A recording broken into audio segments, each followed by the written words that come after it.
All right, everybody. I see more people are making their way to the central tent. I like it. Again, you're invited here to listen in and engage in a panel discussion with all our speakers from yesterday and today's events. So please welcome, come with your questions, just to close off essentially the event. Before I do that, I was asked to thank the sponsors of this expo, which is very important, right? So those that make this possible are Capricorn Foundation. Thank you very much. The Electric Vehicles Namibia.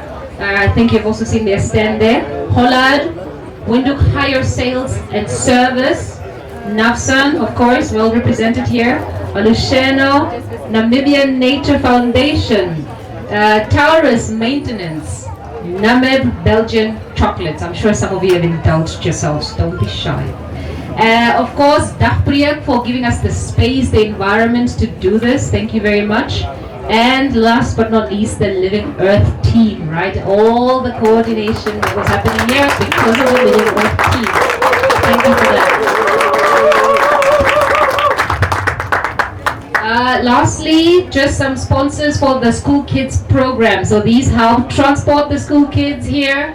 This is Electric Vehicles Namibia, once again, thank you. Urban Eden, Taurus Maintenance Products, African Bush Bird Tours, Franz Langa Shivute, the Zai Vegan and Vegetarian stand, thank you for feeding us healthy food.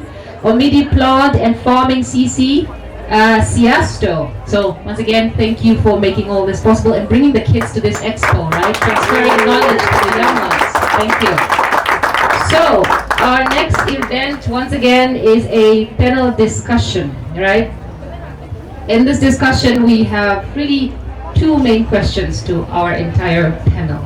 And hopefully we can then have that discussion with the crowd as well, so feel free to engage. So the first question is, I know you've all mentioned many various challenges within what you're trying to promote. So the question is, of all those challenges, what are the three main challenges that you have observed, right, and that you would like to perhaps highlight? And then at the very end of that, we can talk about the solutions, right? What are the obvious solutions that you think we all should be jumping into? And then we can close off by talking about what next from here on. After this expo, what happens, right? So again, the questions are, what are the three main challenges that you observe within the work that you are trying to promote and do yourself? And then after that, we can then have a round of what are the solutions that you'd like people to promote and take up a lot faster. So, do I start with ladies first? I'll start with ladies first. I'll start with the shy lady here. Good afternoon again. I think you'll see my face a lot today. I think one of the major issues that I personally have, or challenges that I have encountered, was a behavioral attitude towards it. Not everybody is accepting of wanting to eat healthy, because everyone has a concept of, my great parents have lived till so long, why can't I do the same? That's one of the challenges I have encountered personally working. And the solution is, I think, also providing statistics as how things have changed from back then to right now. Statistics are quite high on non-communicable diseases, and it's because of the changes that we have done so far. That is the solution that we have presented. Thank you.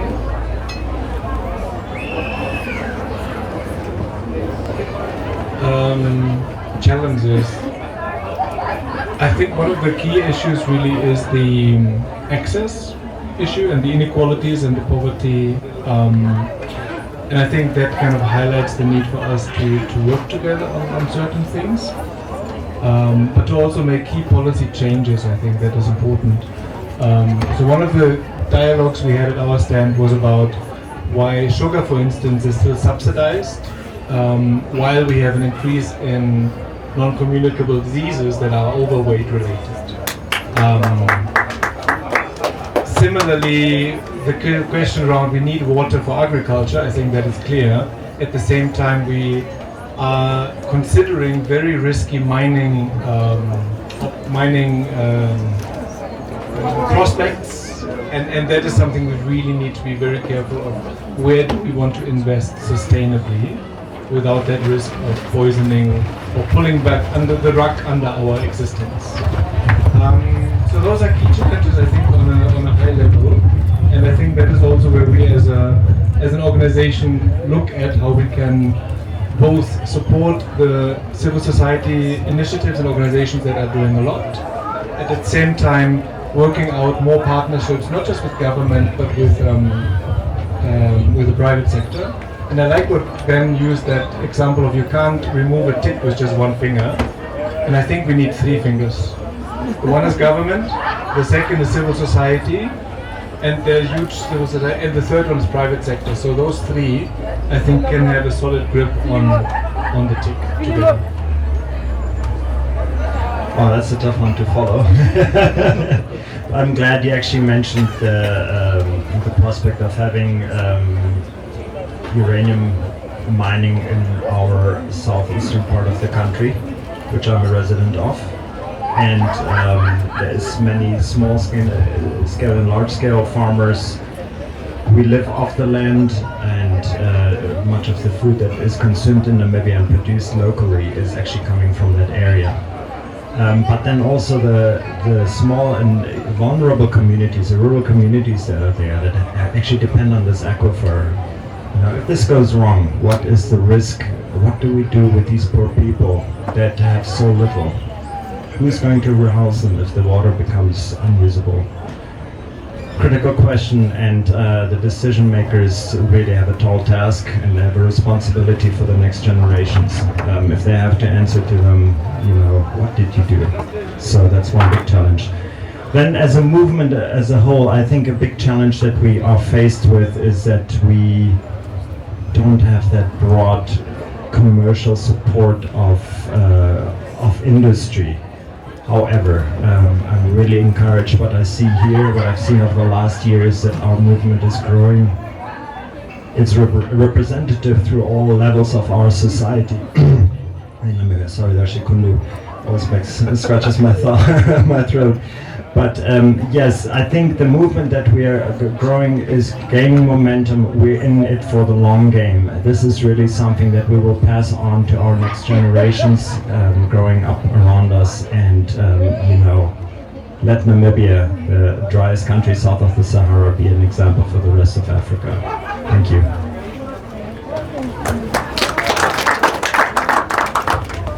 Yeah, good morning once again.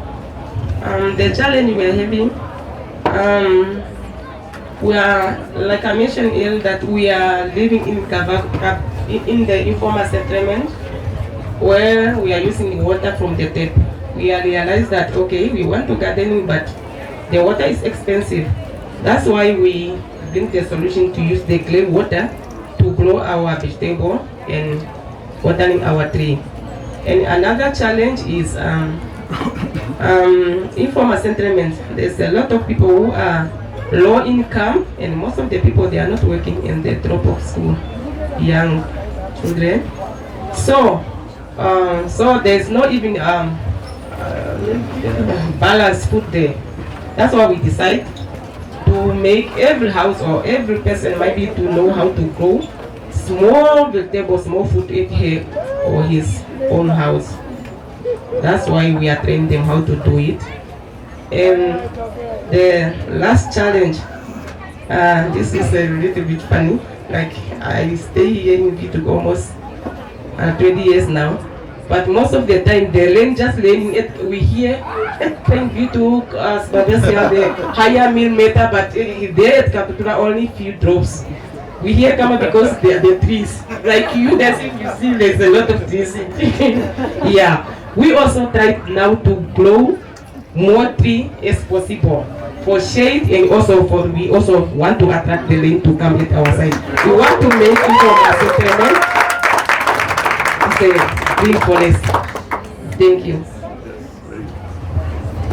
Sure, after all the big four spoken. I think for me, I'm really. I would start with just, making our local food cool. Like it's a cool thing to have our local food. And please don't steal my spot. I was just gonna say, like Eke is doing with Oshikundu now. I was really hoping that he doesn't say anything about Oshikundu because that's my point. Just to avail all these things in a cool spots, in places where we can highlight that this is ours. That would really make it a little bit easier, even for accessibility. Yeah, and the other challenge, I was asked one challenge, but in general, I think availability is a challenge at the moment with local food, and just making it cool for society, because it's always, especially for most of us from the village, I would rather go and buy fed cook than go with pap to school, because it's cool. I don't want other kids to laugh at me because I'm eating pap. But the nutrition-wise, pap has more nutrition than fed cook, I would say. Thank you. Thank you so much. There's 1,000 challenges. So picking 3 is really hard. So picking 1 is easy because it is a challenge that underlies all of the other ones. And I'll illustrate it with a story. About 10 years ago, I was working in the coffee-producing Ruwenzori Mountains of Uganda. And we visited a village where 3 years previously everybody had received new coffee bushes and new papaya and new bananas and new cassava.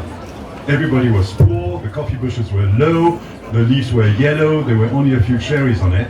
And there was a place over there that was filled with trees. And I thought it was a cemetery, and I asked, is that a cemetery? No, it's a farm. So we went there, and the place had coffee bushes that were 3 meters high. They were overloaded with cherries. There were little channels in the dark earth that were getting water from the chicken coop to the various trees. There were different layers. There were all sorts of things growing there. And the farmer who came to see me was a well-fed woman with fresh clothes, and she was not poor. And then I asked, why did the others not copy what she was doing? And the excuses started coming. Oh, she's a witch. Oh, she had the help of somebody, which turned out a hippie passed by the village 6 years previously. Oh, she works with the spirits. In other words, people were looking for excuses rather than seeing inspiration. And that is the fundamental challenge we face. People need to be inspired and empowered by the successes that they see, rather than feel that sense of hopelessness by saying somebody succeeded and saying, I'm not good enough. That's the foundational challenge. You are good enough. The people in your community who are doing these little gardens, they may be poor and life may have conspired against them, but they are good enough and they're doing a great job. And that's what we have to get out there to absolutely everyone. Thank you. Just stood up. Hello.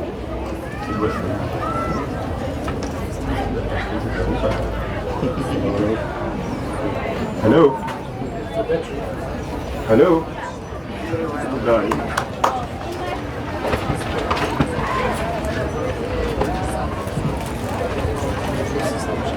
Testing. Wonderful. Good afternoon. My name is Ripura Hevike.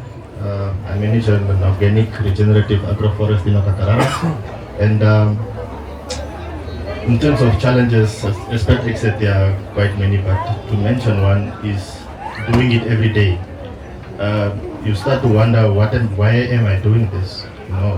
Having a background of conventional farming, having worked for a big mega commercial farm outside Tsumeb in the Shikoto region, it was much easier. We would throw in bags of ammonium nitrate into the fertigation tank, and the pump would push it to the center pivots, and you would harvest tons and tons of onion, and Pfizer Fresh or Fresh Mart would come with your trucks, and we load them full to the brim. But now you're working with a system where it's process based, it's not input based, and you have to wait and be part of the process. And I think that is one of my biggest challenge in what I do is doing it every day and trying to make it work every day is quite a challenge. I think we have the patience. Yeah, from my side, speaking to you all, I think my biggest challenge is, coming from a business background, is employability of our people. We have so many people that want jobs, that need jobs, and then you get an application and say, I need job, I want job. If the English is not there, if the math is not there, if the basic skills are not there, the basic skills, it's very difficult to employ someone. Me as an entrepreneur is the schooling system. It creates people that are not employable in the most cases. So those that have access to private funding, private schooling, they're better off. But the majority of us struggle for life to make themselves, build themselves an abundant life because the basic skills are not there. That's a challenge I see.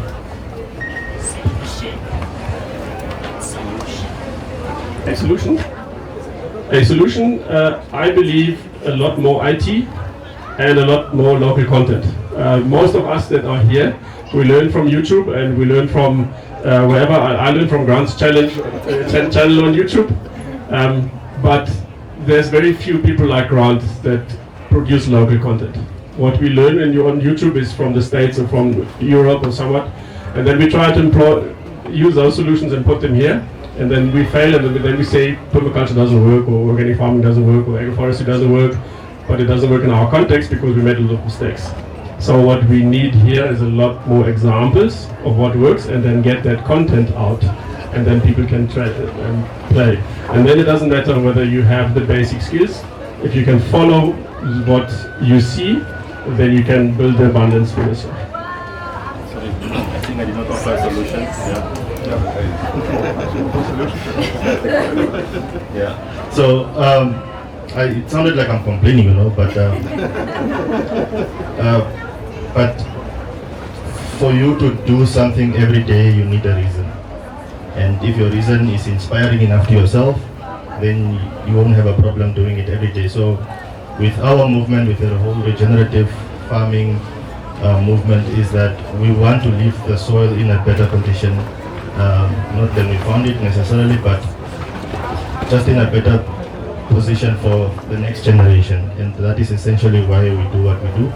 I've really heard of crop fields passed on to the next generation in conventional farming. It always moves because 10, 20, 15 years the soil is dead. The son will not farm on the same soil, will rather start another field. And that is not what we want to do. We want to have the same space being used by multiple generations, and that is why we do what we do.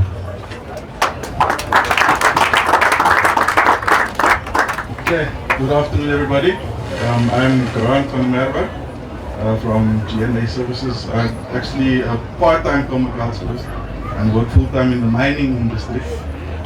So trying to live sustainably part-time is one of the biggest challenges that I have. And I'm sure it's one of the challenges that most Namibians face, because you need to make ends meet at the end of the day as well. And housing and land becomes one of the key factors into that, because you need a place to practice your activities. And at the current rate or the current state that we are in, you need a large investment to get things going, and just getting that assistance is one of the biggest challenges that we've got. Then a secondary challenge that I'd say is knowledge, and I think what most of the people have mentioned here alludes to getting the knowledge out to the people on how to farm sustainably and how to grow sustainable systems. And part of my work that I'm trying to do is get that knowledge out. But I think the Living Earth guys as well have created a platform that has a lot of knowledge. They've got a wiki site up for all the knowledge that you need. If you have a question on growing anything, type it into the Living Earth wiki, and you'll find some information there. They've also set up a small permaculture course that's free for everybody to attend. So in that sense, the knowledge is there. We just need to get that knowledge out to the people. I also run a permaculture certificate at my place in Sokopmund, which is tough for us part-time people. So we need to get that engagement as well, and get people actually up to a level where we can do these things full time and get the knowledge out to the people so that it can be done.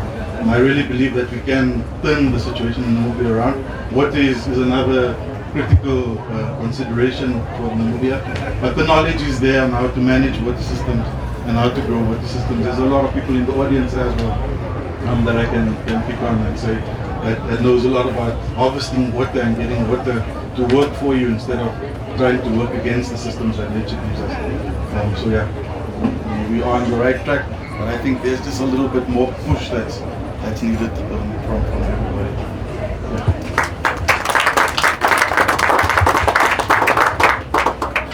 Thanks for the opportunity. I'm Wiebke Volkmann, a freelance facilitator for all sorts of things. If I had to do this very short, so the three things that I feel are problematic or a challenge is that people are largely alienated from nature. I find that even in the rural areas, people don't have a real relationship with the living stuff around them and with the soil. And I find that very sad. It makes me sad. I could go into depth, but I will leave it there. And I think people have become so good at enduring difficult living conditions. They just accept it, and I think that makes for a lack of agency. Agency is when you think you can change the situation. People resort to enduring, and that is rewarded by systems. Just when we hear of the many suicides, we should actually get the message. If you remain quiet and endure, there comes a point where your nervous system just backs up. I've just had a personal experience like that in my own body, but I didn't have to do suicide because I'm privileged enough to have access to resources. But when we endure just to function and remain in the capitalist system that rewards endurance, then it's difficult to change. Okay, so what is the antidote to that? To me, a different education system. That's not just making sure that our schools are very accessible and so on and so on. I think we need real experiential learning for children and for adults that focus not only on what you can do, but who you are and why you do things. There's not enough conversation around, what am I doing this for? Life is changing so fast. And here I come to the digital. A number of you are very enthusiastic about that and very hopeful about that. But I think this Living Earth Expo is a testament to that. If we leave the old technologies of connecting behind, we're not going to have the uptake. So we need to go through this apparently wasteful time of still investing in the old technologies and the new technologies and doing it side by side, so that we can have that multi-generational transfer of knowledge and transfer of spiritual connection and transfer of inspiration. So for me, that is really what brings real connections and not just imagined connections. Thank you very much.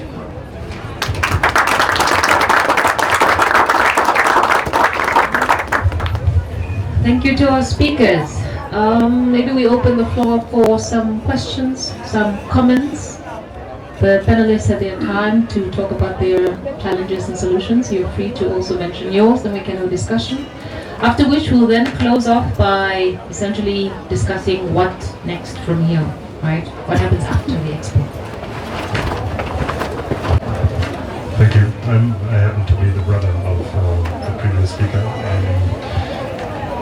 I'm not a practitioner, but I grew up in very close vicinity to regenerative systems. I was fortunate enough that my parents belonged to the pioneers of regenerative agriculture. Wiebke devoted a portion of her life to that. What moves me most about the regenerative movement in general is is not only about regenerating the soil. It is also about regenerating the economy.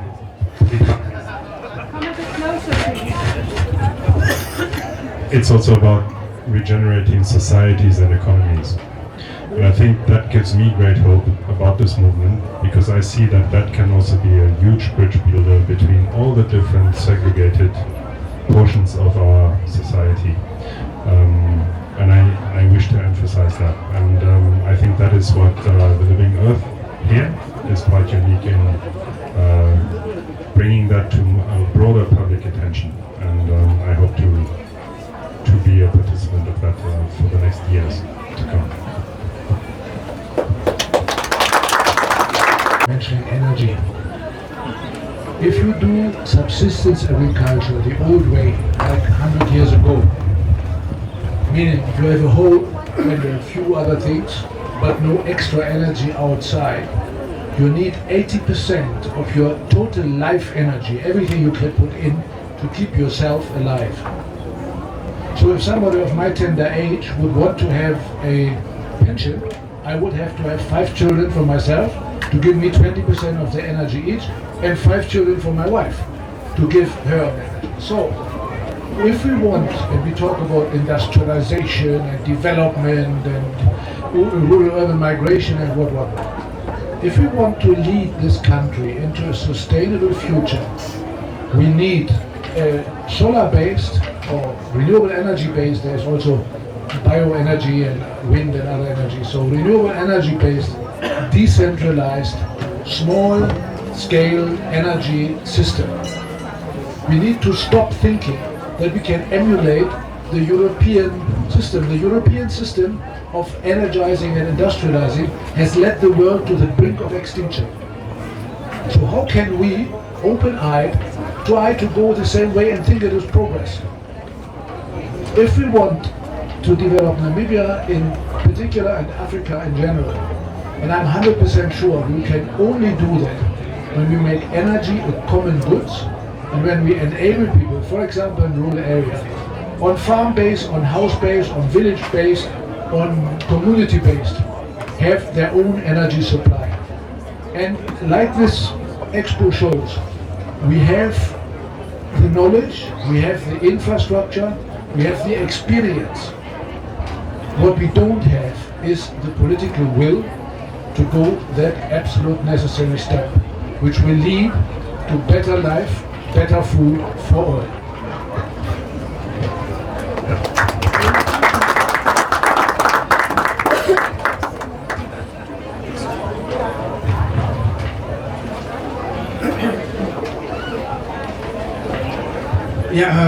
Good afternoon again, colleagues. I hope I'm not the only person from the regions, rural areas. I just want to reflect on your statement, madam, that even people in the rural areas are discouraged to live in the environments. How do we get them back to this reality that they should not live in the environment?